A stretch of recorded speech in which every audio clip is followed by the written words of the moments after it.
नमस्कार। The wire में आपका स्वागत है। मैं हूं शरद प्रधान और आज लखनऊ सेंट्रल में हम बात करेंगे कि क्या जो अयोध्या में हुआ आज से 4 साल पहले 2019 में, जिस तरह सुप्रीम कोर्ट ने वर्डिक्ट दिया कि वहां पे राम मंदिर स्थापित किया जाए और सारी जमीन जो डिस्प्यूट में थी बाबरी मस्जिद और इसको लेकर के वो दे दी जाए मंदिर के कंस्ट्रक्शन के लिए, और मंदिर का कंस्ट्रक्शन जोरों से चल रहा है। उसी तरह से क्या वही हशर होने वाला है मथुरा और काशी का? आपको याद होगा कि वर्षों दशकों पहले भारतीय जनता पार्टी के समर्थित संगठन विश्व हिंदू परिषद और इस तरीके के अन्य संगठन, हिंदूवादी संगठन जो है, वो जोरों से क्लेम करते रहे अपना राइट अयोध्या, मथुरा और काशी के उन स्थानों पे, उन धर्म स्थलों पे जहां पे मंदिर और मस्जिद साथ साथ एग्जिस्ट कर रहे थे। उनका एक क्लेम था कि जैसे अयोध्या में राम की जन्मभूमि है, उसमें यह मंदिर हटा करके मस्जिद बनाई गई। उसी तरीके से उनका मानना यह था कि मथुरा में कृष्ण जन्मभूमि पर मस्जिद बनाई गई, जिसे शाही मस्जिद कहा जाता है, और उसी के बगल में ईदगाह है। उसी प्रकार से काशी में जो काशी विश्वनाथ मंदिर है, उसके लिए भी यह माना जा रहा था कि जो वहां बगल में ज्ञानवापी मस्जिद है, वो भी उसी मंदिर का हिस्सा थी जो मंदिर तोड़ करके मस्जिद बनवाई गई।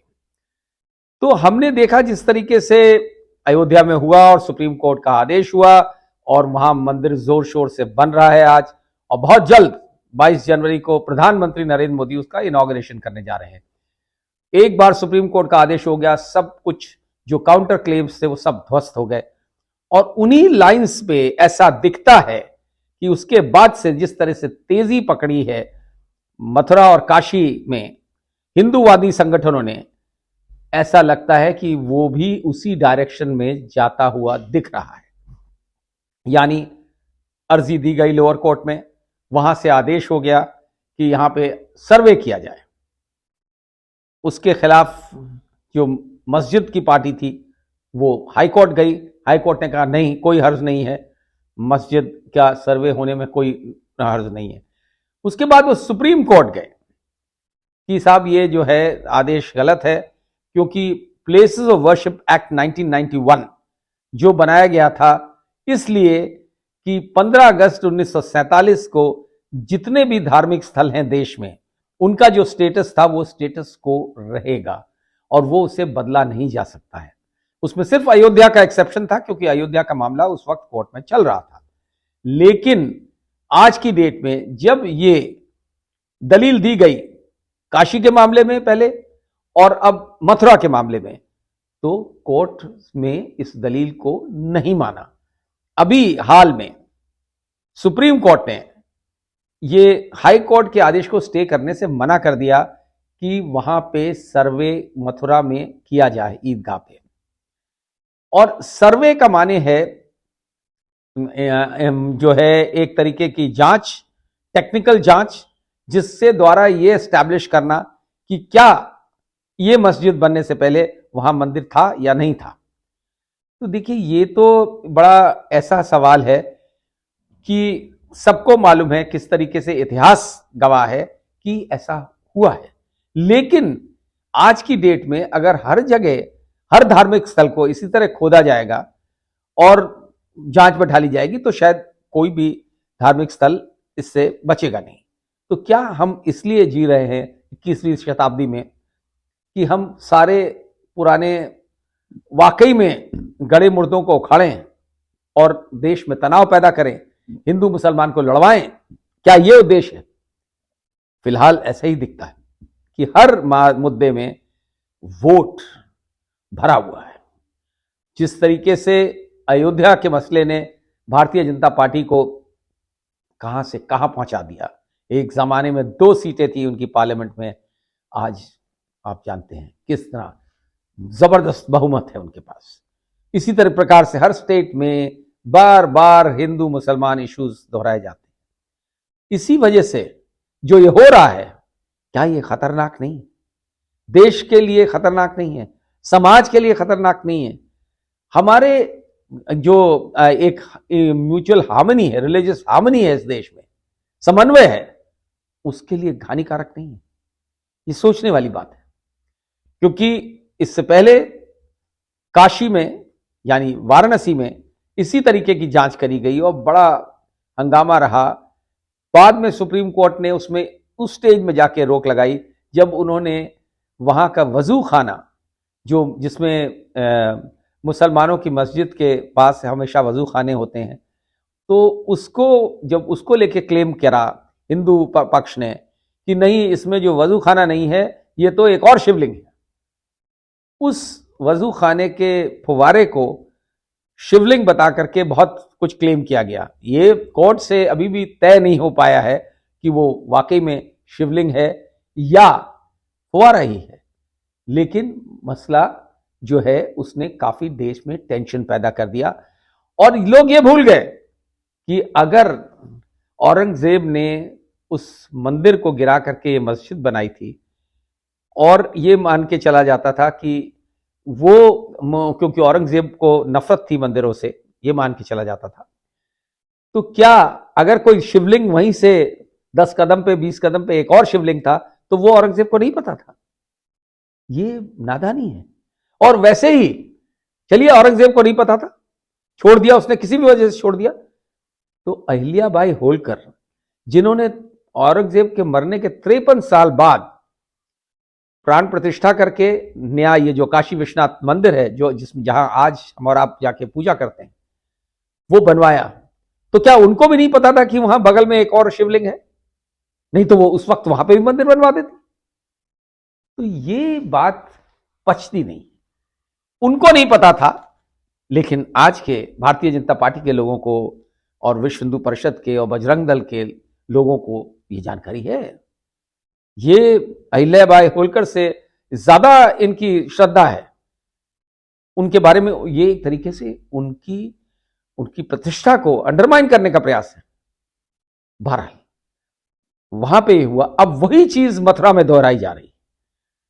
मथुरा में भी जिस तरह से बनारस में 5 महिलाओं ने आके क्लेम किया था कि भाई हमें श्रृंगार गौरी पे पूजा करनी है, इसलिए हमें रास्ता पूरे साल खोल दिया जाए, वो एक दिन के लिए खोला जाता है, वहां पूजा होती थी। उसी प्रकार से मथुरा में इन लोगों ने ये क्लेम जो डाला है कि ये ईदगाह जो है ये मंदिर की जमीन पे बनी है और बगल में मंदिर है, इसमें कोई ये हो सकता है सही भी हो, लेकिन क्या उसके लिए आज खुदाई, तोड़ फोड़ और खाली बिल्डिंग की खुदाई नहीं, ये तोड़ फोड़ मार काट ये लोगों के बीच में होगी? क्या ये करना उचित है? और जिस तरीके से मामला प्रोसीड कर रहा है और जिस तरह से उसको लीगल अमली जामा पहनाने का प्रयास किया जा रहा है, वो क्या दर्शाता है?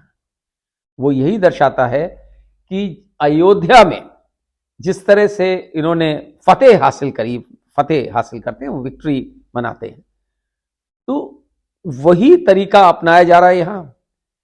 अयोध्या में वर्षों लगे थे उस लीगल डिस्प्यूट को वहां तक पहुंचने में। 1885 में केस शुरू हुआ था अंग्रेजों के जमाने से और जाके 2019 में उसका फाइनल डिसीजन आया। और डिसीजन भी कैसा आया, उसमें भी तमाम कंट्रोवर्सीज हैं।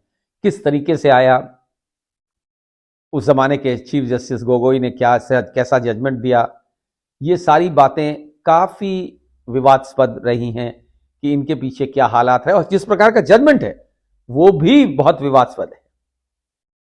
उससे लेकिन जो हिंदूवादी संगठनें हैं, जो फंडामेंटलिस्ट हिंदू ऑर्गेनाइजेशंस हैं, वो बहुत ज्यादा एनकरेज हुई हैं, प्रोत्साहित हुई हैं। और उसी के बाद से आप देखिए 2019 का वो ऑर्डर और आज 2023 है, इस बीच में दोनों काशी और मथुरा में जोर शोर से ये केसेस परस्यू किए जा रहे हैं और बाकायदा उनमें बढ़ावा मिल रहा है। लेकिन ठीक है, लीगल एस्पेक्ट जो भी हो, हम उस पर नहीं जाते कि क्या क्या लोग जो दलील दी जा रही हैं उनमें क्या क्या सच है, कितना झूठ है। लेकिन ये जरूर है कि ये क्या है, हमें सवाल सोचने की जरूरत है क्या ये सब चीजें देश हित में हैं? जहां मंदिर और मस्जिद अच्छे तरीके से शांति से कोएग्जिस्ट कर रहे हों, वहां इस तरीके की खुराफात करके, मैं खुराफात कहूंगा इसको, कि जहां शांति अमन चैन है, वहां पे उस शांति को भड़काना, उस शांति में माचिस लगाना, क्या ये उचित है?